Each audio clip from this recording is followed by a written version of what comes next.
Welcome back to the deep dive. Today, we're getting into something really fascinating. It's like a art historical detective work. Hmm. Imagine being that detective, you know?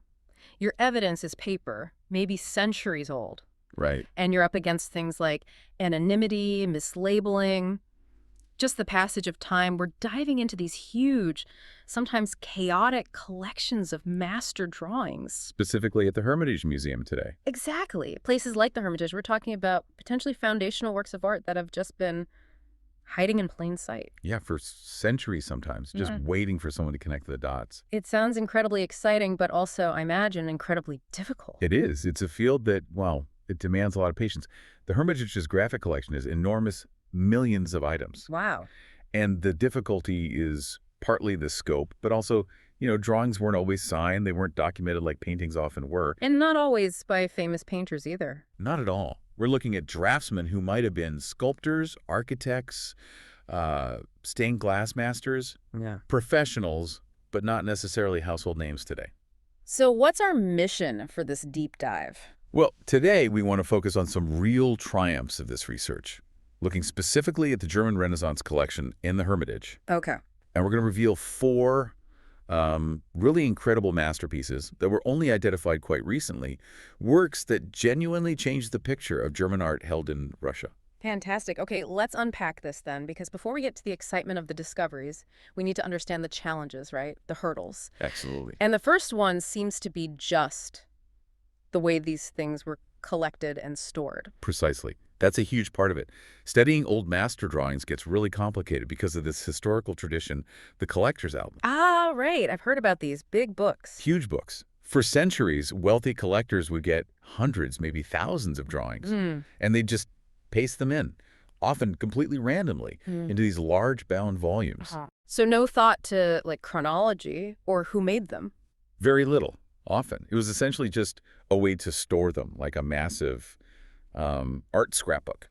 Okay. And these albums, well, they became a curator's nightmare down the line. I can imagine. Too big to show easily. Exactly. Too big, drawings glued down tight, makes it incredibly hard to study them properly, to see the back, to analyze the paper itself. So what did people do, historically? Well, especially back in the early 20th century, the approach was pretty drastic, sometimes quite destructive. This is the barbaric part I've read about, cutting them out. Yes, that was often the practice. Dismantle the albums or literally just cut the drawings out, sometimes damaging them in the process just to get them separated. Ouch. But now, thankfully, the thinking has changed completely.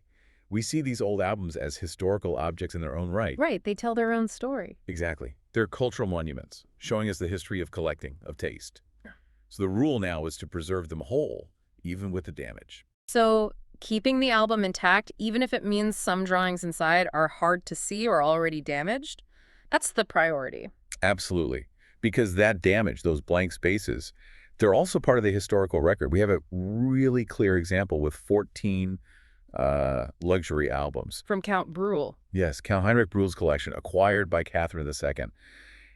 If you look at those albums today, you see the evidence. What kind of evidence? Blank spaces where drawings clearly were, torn edges. It shows you exactly where people in the past cut things out, removed valuable pieces. So the empty space tells a story about, say, 19th century priorities. Precisely. The negative space is history in this context. That's really something. But I guess sometimes a drawing is just so important, so unique maybe, that you do have to make an exception. That does happen. And that leads us right into our first big discovery today, a piece that was actually pulled from one of these very old albums. This one comes from an exceptionally old album. We're talking mid-16th century, so it even predates the Hermitage collection itself. A real monument to that archaic style of collecting. And this album was particularly chaotic. Oh, it's wild, full of all sorts of drawings, mostly glued down hard. And the attributions. An early owner clearly knew a lot of famous names, like Dürer, Raphael, but just sort of sprinkled them onto drawings completely unrelated to those artists. Almost comically wrong sometimes. That's a glorious mess. But somewhere in there. Somewhere in there was this absolutely stunning drawing of the Nativity. Really high quality. And they decided to take it out. Yes, it was authorized for extraction because it was just so obviously good and clearly very early. And the research revealed its author. Who was it? Michael Waldmacher. Now, today, people mostly know him as Albrecht Dürer's teacher. Right. And the connection was clear. The drawing's composition matched really closely a preserved altarpiece painting Where's the painting? in the Church of St. Mary in Zwickau, Germany. So this drawing wasn't just like a copy somebody made later or practice. No, this is clearly what we call a project drawing. The term is modella. A modella. What does that mean exactly? It's the finished design the artist presents to the client. Think of it like the final proposal. Back in the 15th century, this modella was basically the contract. Ah, I see. So the client approves this drawing. And that's what they expect the final painting or sculpture or whatever to look like. It's a guarantee of the design and the quality level. Okay, got it. A binding agreement on paper. Exactly. And what makes this Vollgunt find so incredibly important historically is how rare it is for that period. What's rare about it? The painting itself is dated around 1479. For German art of that specific time, it is extremely unusual for both the original project drawing, the modella, and the finished painting to survive. Really? So usually one or the other is lost. Often both. So much was lost over the centuries. Wars, fires, changing tastes. To have both the drawing and the panel definitively linked to Vollgunt. It's huge for understanding that pre-Dürer period in Nuremberg. And it also explains the confusion with the attribution, right? That early owner wrote Albrecht Dürer on it. He did. And when the album first arrived, maybe 18th century, it was likely cataloged as a Dürer. But later scholars caught it. Yes, by the 19th century, experts are saying, no, the style is too old too. Archaic for Dürer. Right. And the confirmed date, 1479, just seals it. Dürer was only 5 years old then. Okay, definitely not Dürer. Definitely not. But of course, Dürer did train in Vollgunt's workshop later on. So he would have seen it. Almost certainly saw the drawing or the finished painting or both, which is a wonderful connection to think about. Yeah, that is. What about the drawing itself, the technique? It's beautifully done, very detailed pen work. But then the faces are lightly highlighted with a pink wash, just to suggest the flesh tones. It lifts it beyond a simple line drawing. Nice. And there was something about a repair. Yes, the authors of the early Dürer catalog pointed this out. There's a small repaired section, and they suggest it might show a change in the composition that maybe the client didn't like that got rejected. Wow. So you're literally seeing the negotiation, the back and forth, right there on the paper. It's possible. It's like a moment of creation frozen. This drawing, pulled out of that dusty album only about, 15 years ago, it's become central to mapping out that early German Renaissance phase. Incredible story. Okay, so that's one major source, these old, sometimes messy albums. But you mentioned another source, the anonymous funds. Right. The other motherlode, you could say. Especially collection linked to a man named Ivan Ivanovich Betzkoy. This is where things get really interesting. Okay, I'm ready. What's the story here? Well, this is one of the truly sensational moments in the Hermitage Collection's history. It starts in 1923. Right. There was a renovation going on in the library of the Academy of Arts. Standard stuff, repairs, reorganization, and workers up near the ceiling on top of the bookshelves. They found over 30 dusty 18th century albums. Sitting there. Just sitting there. And inside, almost 7,000 Western European drawings. 7,000. That's an unbelievable find. Just forgotten up there. Forgotten for about a century and a half, yeah. Hidden in plain sight. So where did they come from originally? They were traced back to Ivan Betzkoy. He's a big deal, a major courtier in Catherine the Great's court. Okay. He brought this collection back from abroad, and the Empress donated to the Academy of Arts back in 1767. And then it just got misplaced. Essentially, yes. Stashed away and forgotten until 1923.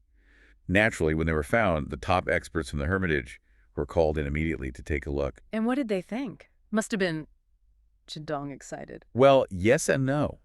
Their assessment, which became quite famous, was brutally honest. Uh-oh. How honest? Extremely. The reviewers called the collection absolutely unselected. One of the key experts, Levinson Lessing, wrote that 90%. 90% consisted of absolute clutter. Like clutter. Amateur sketches, copies of copies, just stuff that wasn't really art in their view. But there's always a but. There's always a but. Scattered amongst all that clutter were definite pearls, real treasures. Right. Works by Rembrandt, Poussin, even some drawings by the very rare French artist Jacques Ballange. Big names. Okay, so a real mixed bag. But wait, if 90% was clutter, according to the 1920s experts, Doesn't that maybe suggest they were a bit too focused on finding the big names? Could they have missed things that weren't signed that we now recognize as important? That is a very, very sharp point. Yeah. Yes, absolutely. The 1920s view was very much about attribution. Find the Rembrandt, find the Poussin. Right. But that massive mixed quality nature is precisely why we're still finding amazing things in it today. The thinking is Betzkoy himself wasn't really an art expert. Okay. He was abroad, maybe in Paris, and he likely just bought up the entire stock of a few antique shops. Just bought everything. You mean he just said, I'll take it all, or maybe sent an order, like... It's send me 1,000 figure drawings, 1,000 landscapes, 1,000 history scenes. Quantity over quality, perhaps. Wow. Imagine being that Parisian dealer getting that order. They probably couldn't believe their luck. Likely bundled up everything they had, good, bad, indifferent, leading to this huge unselected haul. So what happened after the Hermitage experts saw it in the 20s? Well, the Hermitage managed to arrange an exchange. They gave the Academy some rare engravings they needed. And in return, Hermitage got about 2,000 of what they considered the most artistically significant drawings for the Betzkoy find. 2,000. Still a lot. It is. And here's the crucial part. Yeah. Even of those 2,000 that came to the Hermitage, about 1,000 remain essentially unexamined, unresearched to this day. Seriously, 1,000 sheets still waiting. It's a constant reserve, an archival gold mine just sitting there waiting for new discoveries. That's amazing. And from that initial batch, the ones they did look at back then, that's where the really famous Dürer comes from. Exactly. Perhaps the most famous German Renaissance drawing in the entire Hermitage graphic collection. Dürer's Madonna and Child. And they spotted that one right away. Oh yes, the experts in the 1920s, they knew Dürer when they saw him. They immediately recognized the style, the mastery. Dated it quickly. Dated very precisely, just based on style, to around 1515. Now, the fascinating thing here, as I understand it, is that it's not the whole drawing. It's a piece of something larger. That's right. It's a fragment. Oh. But it's the central, most important part of what was originally a truly massive drawing, a preparatory drawing or cartoon. How big was it originally? Estimated about 1.2 meters high. Huge. Wow. And what was it for? It was the design for a huge stained glass window, the Finzing window, dated 1515 in St. Sebald Church in Nuremberg. Ah. The actual glass was made by a master named Wiet Hirschvogel.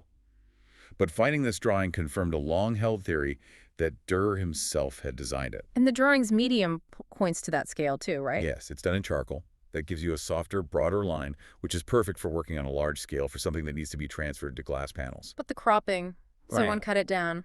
It was, yes, rather harshly cropped by some unknown owner in the past.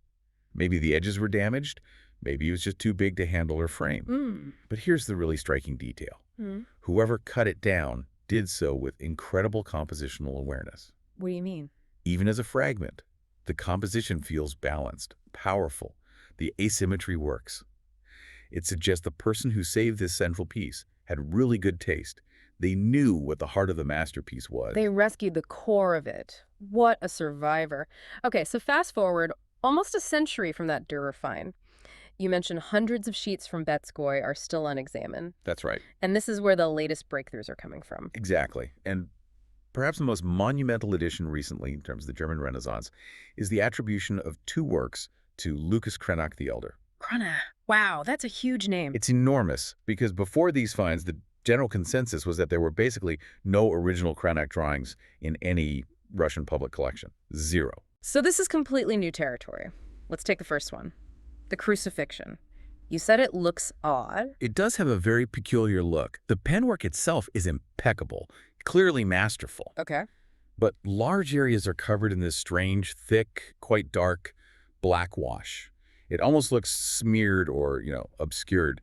Not typical for a drawing from that time. So when it was first found, people didn't know what to make of it? Exactly. It probably ended up in the anonymous pile, precisely because that heavy wash made it look so unusual, maybe even damaged or reworked later. But closer analysis revealed something else. Yes. The analysis showed this isn't a sketch for a painting. The composition is very tight, very dense. The figures feel almost like they're carved in high relief. Ah, relief. Like sculpture. Exactly. The strong suggestion is that this was a project drawing for a high wooden relief sculpture, a very popular art form in Germany then. Okay. So it's a design for a carver. But why the black wash? Was it a mistake Cranach tried to cover up? That's what's so fascinating. No, it wasn't a mistake. It was deliberate communication. Think about it. A painter making a sketch for himself can be loose, suggestive. But this drawing was going to a craftsman in a totally different medium wood carving. Right. Cranach seems to have made corrections, refined the lines, and then deliberately took a brush with this black wash and covered over all his preliminary marks, his corrections, his errors. Why would he hide his own process like that? To avoid any confusion for the carver. If the carver saw two slightly different lines, which one should he follow? It could ruin the sculpture. Ah, I see. By applying the wash, Cranach was essentially saying, ignore everything else. The only lines you can clearly see now. Those are the final, correct, non-negotiable lines for the carving. Wow. It's like a technical instruction manual disguised as a drawing. It really is. It gives us incredible insight into his workshop practice and how they collaborated with other craftsmen. It's fundamentally changed how we see that process. That is genuinely powerful. Okay, and the second Cranach, the engagement of St. Catherine of Alexandria. Is that one similar? That one is, let's say, a more typical project drawing, likely for a painting. But again, it's incredibly detailed and precise. And the significance there, is it also about workshop practice? Very much so. Cranach ran a huge, highly efficient workshop. He churned out a lot of paintings, especially large altarpieces. Right, often with lots of help from assistants. Exactly. So to maintain quality control across that kind of factory production, he needed extremely precise, finished sketches like this one. With a master blueprint. Precisely. A guiding document to make sure his apprentices could accurately transfer the design, enlarge it onto the wooden panel, and execute it exactly as he intended without deviating. It's all about control. So looking back at all this, we started with these chaotic albums, these cluttered finds like the Betzkoy Collection. And just through patient, meticulous research, you and your colleagues are literally finding these foundational figures like Wolgamut, like Cranach, where none were thought to exist before, pulling them out of the clutter. It really shows the power of going back and re-examining things. We haven't just added names to the list. We've genuinely enriched the collection. Right. And more than that, these finds help clarify the whole development of German Renaissance art. They underscore why it's so critical to preserve these deep historical archives, even the messy parts, and to keep looking. What was dismissed as clutter yesterday might be recognized as a masterpiece tomorrow. It's such a thrilling thought.